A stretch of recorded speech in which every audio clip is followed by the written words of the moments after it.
வழிபாட்டின் மகிமை. ஒரு மரத்தோட உச்சியில குயில் பறவைகள் நிறைய வாழ்ந்து வந்துச்சு. அந்த தாய் பறவை நிறைய முட்டைகளை இட்டு வந்துச்சு. அந்த முட்டைகள் எல்லாம் பறவையை அடை காத்து அழகான குயில் குஞ்சுகளா பொறிச்சுது. அந்த குயில் குஞ்சுகள்ல ஒன்று மட்டும் உடல் நலம் சரியில்லாம ஊனமற்றதா இருந்துச்சு. தாய் பறவை அந்த ஊனமற்ற குஞ்சியை ரொம்ப அன்பாகவும் பாசமாகவும் வளர்த்து வந்துச்சு. தந்தை பறவையும் அதே மாதிரி அன்பாகவும் பாசமாகவும் வளர்த்து வந்துச்சு. தாயும் தந்தை 2 பறவைகளும் குயிலுக்கு மாறி மாறி சாப்பாடு கொடுத்துக்கிட்டே இருந்தாங்க. ஒரு நாள் அந்த காட்டில் பெரிய தீ வந்தது. அந்த தீ நெருப்பு வேகமாக ஒரு இடத்துலேருந்து பரவி அந்த மரத்து வரையும் வந்துருச்சு. எல்லாம் பறவைகள் மிருகங்களும் பயந்துச்சு. அந்த இடத்த விட்டே வெளியேறி போயிட்டாங்க. குயிலோட தந்தை சொல்லிச்சு, இங்கேருந்து வேற இடத்துக்கு பறந்து போயிடுங்க, தூரமாக பறந்து போங்க, அப்போதான் தீ உங்களுக்கு படாது அப்படின்னு சொன்னாங்க. அப்போ தாய் பறவைக்கு ஒரு யோசனை, இந்த ஊனமற்ற உடல் நலம் சரியில்லாத இந்த குஞ்சு எப்படி நம்ம விட்டுட்டு போகிறது? அதனால் நடக்கவும் முடியாது. அதனால் அந்த பறவைகளின் குஞ்சு கூடயே உடனடியாக இருந்துடலாம் அப்படின்ட்டு முடிவு செஞ்சாங்க. அந்த பலவீனமான குயில் குஞ்சு ரொம்ப அக்கறையோடையும் ஆர்வத்தோடையும் கடவுளை பிரார்த்தனை செய்ய தொடங்குச்சு. ஓ ஆண்டவனே, இந்த காட்டு தீய உடனே அணைச்சிருங்க, எல்லா விலங்குகளையும் காப்பாற்றுங்க, என் தாய் தந்தையர் என் மீது இருக்க பாசத்தை பாருங்க, நீங்கள் இந்த உலகத்திற்கே தந்தையானவர், என்னோட தாய் தந்தை போல பாசம் உங்களுக்கு இல்லையா அப்படின்ட்டு வேண்டுது. ஒரு ஆச்சரியம் திடீர்னு நடந்துச்சு. என்னன்னா, ஒரு பெரிய மழையால் அந்த காட்டில் இருக்க தீ முழுசா அணைஞ்சு போயிடுது. காட்டில் வசிக்கும் எல்லா ஜீவராசிகளும் சந்தோஷப்பட்டன. இதுலேருந்து என்ன தெரியுதுன்னா, உண்மையான பிரார்த்தனைக்கு உடனே நல்ல பயன் இல்லை. இலவச ஆலோசனை. ஒரு காட்டில் நிறைய குரங்குகள் கூட்டமாக வாழ்ந்துட்டு இருந்துச்சு. அங்கே தங்கி இருக்கிற மரத்தில் ஒரு வீட்டையும் உருவாக்குச்சுங்க. அங்கே நிறைய காட்டாறுகளும் நடுவில் ஓடிட்டு இருந்துச்சுங்க. கோடை காலம் வந்ததுனால குரங்குகள் அந்த ஆறில் குழி தூங்கும் மாலை அடித்தும் மரங்கள் மேலே தாவி தாவி விளையாடிட்டும் வந்தது. அந்த மரங்களில் விளையும் பழங்களை சாப்பிட்டுட்டே ஓடி ஓடி விளையாடிட்டு இருந்துச்சு.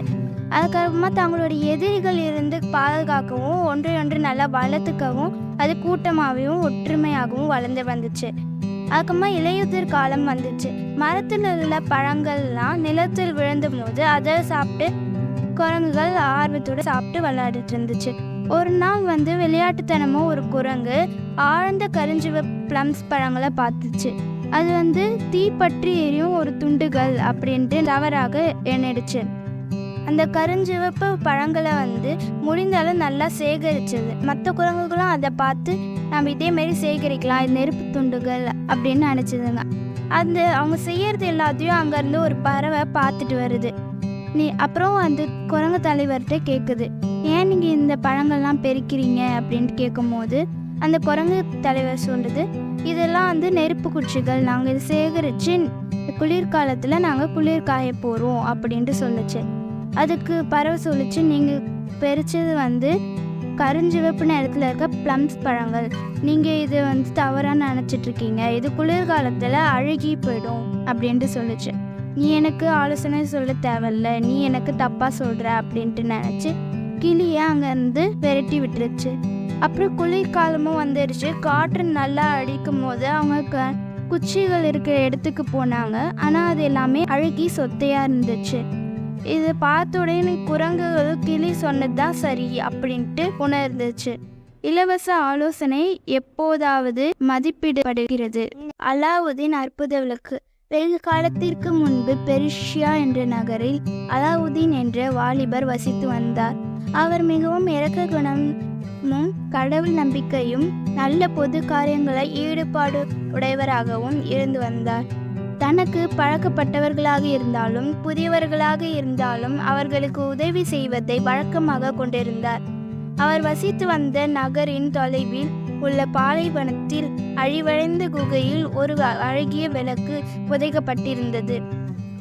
அங்குள்ள ஒரு கொடூர குணமுடைய வழிகாட்டி ஒருவனுக்கு அந்த விளக்கு தேவைப்பட்டது. அந்த விளக்கின் உள்ள தீரமை வாய்ந்த பூதம் ஒன்று இருந்தது. அந்த பூதம் நேரில் வரும்போது நம் தேவைகளை கேட்டு அதனை உடனடியாக நிறைவேற்றிக்க முடியும். அந்த குகையிலிருந்து விளக்கை எடுத்து வருவதற்கு ஒரு நல்ல உண்மையான தூய்மையான மனமுடைய ஒரு நபரால் தான் முடியும். அதன்படி அலாவுதீனை சந்தித்து அவரிடம் தனது குறைகளை கூறி உதவி செய்யுமாறு வேண்டினார். அதற்கு மறுப்பு தெரிவிக்காமல் அவரின் வேண்டுதலை ஏற்று தைரியமாக அழிவடைந்த குகைக்குள் சென்று அந்த அதிசய விளக்கை இருப்பதையும் கண்ணுற்றார். மேலும் அங்கே கற்பனைக்கு எட்டாத அளவிற்கு அங்கு செல்வங்களும் இருந்தன. ஆனாலும் அலாவுதீனுக்கு செல்வங்கள் மேல் ஆர்வம் எட்டவில்லை. நான் விளக்கை கண்டுபிடித்து விட்டேன் என உரக்க கத்தினான். சற்று அருகில் இருந்த வழிகாட்டி, நன்றி ஐயா, அந்த விளக்கை உடனே எனக்காக எடுத்து வாருங்கள் என்றான்.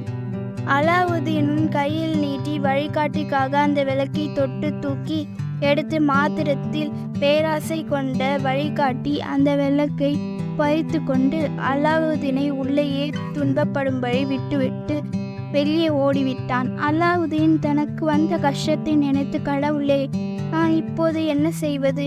எனக்கு வெளியே செல்ல உதவி செய்யுங்கள் என வேண்டினார். அலாவுதீன் தனது மூடிய கைகளை அழுத்தி பிரித்திருந்தார். திடீரென அவரது கையில் ஒரு மோதிரம் இருப்பதை உணர்ந்தார். ஆர்வத்தால் அந்த மோதிரத்தை கைகளை உரைத்தார். அந்த மாத்திரத்தில் ஆச்சரியப்படுமாறு ஒரு பூதம் அவர் முன் தோன்றி மண்டியிட்டு, என்னை வெளியே விடுவதற்கு நன்றி வாலிபரே, இது முதல் நீங்கள் தான் எனது எஜமானர், உங்களுக்காக நான் என்ன செய்ய வேண்டும் என கேட்டது. அலாவுதீனும் அங்கு முடிந்த நிகழ்ச்சியை பூதத்திடம் கூறினார். என்னை எனது வீட்டிற்கு அழைத்து செல்லுங்கள், மேலும் வழிகாட்டி பறித்து சென்ற அந்த அற்புத விளக்கை திரும்ப பெற்று தாருங்கள். ஒரு கெட்ட எண்ணமுடைய மனிதனுக்கு அந்த விளக்கு இருக்கக்கூடாது என மேலும் வேண்டினார். பூதம் உடனே இது ஆண்டவனின் கட்டளை என பதிலுரைத்து அடுத்த கணத்தில் அலாவுதீன் தனது வீட்டில் கையினில் அந்த அதிசய விளக்குடன் இருந்தார். பூதம் அவரிடம், நான் ஒரு முறைதான் தோன்றுவேன், ஆனால் அந்த அதிசய விளக்கினை தேய்த்தால் அப்போதெல்லாம் உள்ளிருக்கும் பூதம் தோன்றும், அதனை நல்ல செயல்களுக்காக பயன்படுத்தி கொள்ளுங்கள் என கூறிவிட்டு அழிந்துவிட்டது. அந்த அதிசய விளக்கினால் அலாவுதீன் தேவைப்படும் பொழுதெல்லாம் பயன்படுத்தி பெரிய செல்வந்தரானார். அவர் வசிக்கும் நாட்டில் உள்ள எல்லோரையும் செல்வந்தர்களாக செய்து சந்தோஷமடைந்தார். இந்த கதையிலிருந்து தெரிவது, நல்ல மக்களிடம் உள்ள அதிகாரம் உண்மையான பலனை தரும். துணிச்சலான ஆடு. ஒரு கிராமத்துடைய புறப்பகுதியில் ஆடு கூட்டம் வாழ்ந்து வந்துச்சு. அதோடைய தாயாடு 5 குட்டிகளை ஈன்றது. அந்த இடத்துல வேட்டையாடும் ஒரு ஓநாய் அந்த 5 குட்டிகள் மேலேயும் ஒரு கண்ணாவே இருந்துச்சு. தாயாடு அந்த குட்டிகளை மிகவும் பாதுகாப்பாகவும் கவனமாகவும் வளர்த்துட்டு வந்துச்சு. அடிக்கடி அந்த குட்டி ஆடுகள் நல்ல யோசனைகளையும் சொல்லிக்கிட்டே வந்துச்சு. குட்டிகளே, உங்களை சுற்றி நிறைய தீய சக்திகள் உள்ளது, ஆகவே கவனமாக இருங்க. சில துஷ்ட காட்டு மிருகங்கள் உங்களை சாப்பிட்றதுக்கு தயாராகவே இருக்கு அப்படின்னு சொல்லுச்சு. இந்த இடத்தை விட்டு வெளியே காட்டுக்கு போய் தனியாக புல் மேயலாம் அப்படின்ட்டு நினைக்காதீங்க. தாயோடைய அருகிலேயே இருங்க. நீங்கள் பெரியதா ஆயிட்ட உடனேயே நீங்கள் புல் மேய தனியாகவே போகலாம் அப்படின்ட்டு தாயாடு அவங்களுடைய குட்டிகள்கிட்ட சொல்லுச்சு. ஒரு நாள் காலை பொழுதுல தாயாடு உணவு தேடுறதுக்காக வெளியே போச்சு. அதை கவனிச்ச அந்த ஓநாய் இந்த வாய்ப்பை நம்ம சரியாக பயன்படுத்திக்கலாம் அப்படின்ட்டு நினச்சிது. ஓநாய் வெளியில் குட்டி ஆடுகள் இருக்கும் இடத்திற்கு போய் ஆசையான வார்த்தைகளால், ஓ குட்டி ஆடுகளே, நான் உங்களோட நெருங்கிய உறவினர், என்னோட வாங்க, உண்பதற்கு நல்ல ருசியான புல்கள்லாம் இருக்கும் இடத்த உங்களுக்கு கூட்டிகிட்டு போகிறேன் அப்படின்ட்டு சொல்லுச்சு.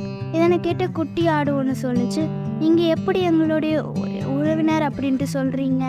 உருவத்தில் நீங்கள் எங்களை மாதிரியே இல்லை, ஒத்து போகவே இல்லை அப்படின்ட்டு பதில் அரைச்சிது. இதற்கு சந்திர ஓநாய் சிரிச்சுட்டே சொல்லிச்சு, இதோ பாருங்க குழந்தைகளே, உங்களுடைய கூட்டத்தை விட்டு நான் வெளியே போய் ரொம்ப நாள் ஆச்சு. ரொம்ப நாளாகவே நான் காட்டிலே இருந்ததுனால என்னோட தோற்றம் மாறிடுச்சு அப்படின்னு சொல்லிச்சு. இருந்தாலும் இந்த சொற்களை கேட்டு அந்த குட்டிகளுக்கு சந்தேகம் போகவே இல்லை, அவங்களும் நம்பவும் இல்லை. வீட்டை விட்டு வெளியே வர்றதுக்கு ரொம்ப தயக்கமாகவே இருந்தாங்க. இன்னும் ஓனாய் கிட்ட சொன்னாங்க, நீங்கள் இங்கேருந்து போயிடுங்க, எங்களோட தாய் வீட்டில் இல்லை, அம்மா வந்த உடனே நீங்கள் மறுபடியும் வாங்க, எங்களுடைய பெற்றோர்கள் அருகில் இல்லாததுனால நாங்கள் எந்த அந்நியங்களையும் நாங்கள் நம்ப மாட்டோம் அப்படின்ட்டு ஆட்டுக்குட்டிகள் வந்து ரொம்ப தைரியமாக சொன்னாங்க. இந்த நேரத்தில் குட்டிகளுடைய தாய் திரும்ப அங்கே வந்துட்டாங்க. அந்த கொடூர ஓனாயிட்ட போராடி அதை வெளியே விரட்டி விட்டுறாங்க. மேலும் அந்த குட்டிகள் வந்து தாயுடைய அறிவுரையை கேட்டு நடந்ததை நினச்சி ரொம்ப சந்தோஷப்பட்டாங்க. கதையின் மூத்தோர் சொற்களை கவனத்துடன் பின்பற்ற வேண்டும்.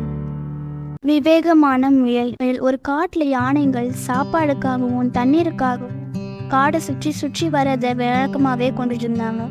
அப்படி ஒரு நாள் காட்டுடைய பெரிய பகுதியில் சுற்றி திரிஞ்சிட்டு இருக்கும் போது அவங்களோட கனத்த காயங்களால் சில பிராணிகள் உயிரிழந்து போகிறாங்க. இதனாலேயே யானைகளுடைய முழுக்கத்தை கேட்டாலே உயிரினங்கள் அவங்கள காப்பாற்றிக்க அவந்தே ஓடியே போயிடும். பல முறை அங்கே முயல்கள் யானைகளுடைய கனத்த கால்களில் நசுக்கப்பட்டு உயிரிழந்து போகிறாங்க. இருந்தாலும் யானைகளுடைய நடமாட்டத்தை குறைக்க முயல்கள் எடுத்த எல்லா முயற்சிகளும் பலனே அழியலை. சோகமடைந்த அந்த முயல்கள் ஒன்று கூடி இதற்கு என்ன செய்வது அப்படின்ட்டு தெரியாமல் ஒன்று கொண்டு அவங்க முகத்தை பார்த்துக்கிட்டாங்க. அந்த கூட்டத்தில் சாமர்த்தியமான ஒரு முயல் ஒன்று இருந்துச்சு. அந்த முயல்களிடம், நண்பர்களே, யானைகளுடைய இந்த செயலை நம்ம மாற்றி தரணும், இல்லைன்னா நம்ம ஒரு நாள் அவங்கள்ட்ட மடிய வேண்டும் அப்படின்ட்டு சொல்லுச்சு. இதை கேட்டு அவன் எல்லா முயல்களும் அதற்கு நம்ம என்ன செய்யறது அப்படின்ட்டு ஒரே குரல் கொடுத்துங்க. அதுக்கு அந்த புத்திசாலியான முயல், நான் வேணா அந்த தலைவரிடம் பேசி பார்க்குறேன் அப்படின்ட்டு சொல்லிச்சு. அந்த தலைவனை சந்திச்சு பேசும்போது, ஓ வலிமை மிக்க யானை கூட்டத்தின் தலைவரே, நாங்கள் வசிக்கிற இடத்துல ஒரு தெய்வீக குளம் ஒன்று இருக்குது, அது சந்திரனுக்கு சொந்தமானது. அந்த சந்திரன் நீங்கள் நடக்கும்போது உங்களோட கால்கள் மிதிப்பட்டு நாங்கள் அழிவதை பார்த்து ரொம்ப வருத்தம் அடைகிறது அப்படின்ட்டு சொல்லிச்சு. இதனை கேட்டு அந்த யானைகளோட தலைவர், தினந்தோறும் இப்படியா நடக்குது, அந்த சந்திரன் வருத்தப்படுவதை நீ நிரூபிக்க முடியுமா அப்படின்ட்டு கேட்டுச்சு. அதற்கு அந்த முயல், சரி நான் உனக்கு நிரூபிச்சு காட்டுறேன் தலைவனே அப்படின்ட்டு சொல்லுச்சு. அப்போ அந்த குளத்தோட இதுக்கு போகும்போது அந்த நிழல் பிம்பம் தெரியுது. அங்கே காற்று வந்து கொஞ்சம் கொஞ்சமாக வீசும்போது அந்த அலைகள்லாம் சின்னதாக நகரும். அந்த அசைவை பார்த்து சந்திரன் மின்னுவதை போல நினச்சிக்கிட்ட அந்த யானையும் அந்த சந்திரன் துக்கமாக இருக்கிறது நம்பிடுச்சு. உடனே யானையுடைய தலைவன் அந்த முயல்கிட்டப்போ, இனிமேல் நான் இந்த வழியாக போகவும் மாட்டேன் வரவும் மாட்டேன் அப்படின்ட்டு வாக்களிச்சுது. நீங்கள் உங்கள் கூட்டத்தோடையே மகிழ்ச்சியாக வாழுங்கன்னு சொல்லிச்சு. இதே மாதிரி வாக்களிச்சு வரை அந்த யானைகள் அந்த வழியாக போகிறதும் இல்லை வரதும் இல்லை. இதனால் நம்மளுக்கு என்ன தெரியுது, அறிவு திறமை உண்மையான நோக்கத்திற்கு உதவும். கீழே விழுந்த பழம். ஒரு நாள் முயல் வந்து அங்கே இருக்க மரத்துக்கு நிழலில் நல்லா படுத்து தூங்கிட்டு இருந்துச்சு. திடீர்னு முயலுக்கு ஒரு பெரிய சத்தம் கேட்டதுனால உறக்கத்துல இருந்து எழுந்துச்சு பார்த்துச்சு. பூமியே பிளந்துற மாதிரி அதுக்கு உணர்வு ஒன்று தெரிஞ்சிச்சு. அதுக்கப்புறமா அது அதோடைய காலால் அந்த இடத்த விட்டு வேகமாக ஓடிடுச்சு. மேலும் அதை பார்த்து மற்ற மிருகங்களையும் எச்சரிச்சுது.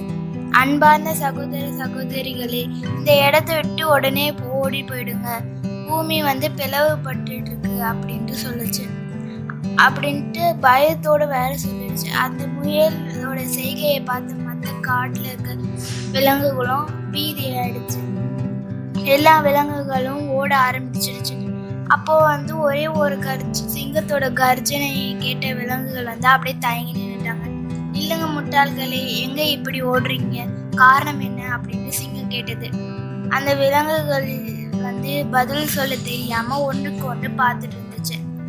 அப்போ வந்து பயத்துல இருக்க அந்த முயல் போய் சொல்லுச்சு, என்னுடைய தலைவரே, இங்க வந்து ஒரு கொஞ்ச தூரத்துல பெரிய மரத்துல இருந்து ஓய்வு எடுத்துட்டு இருந்தேன்.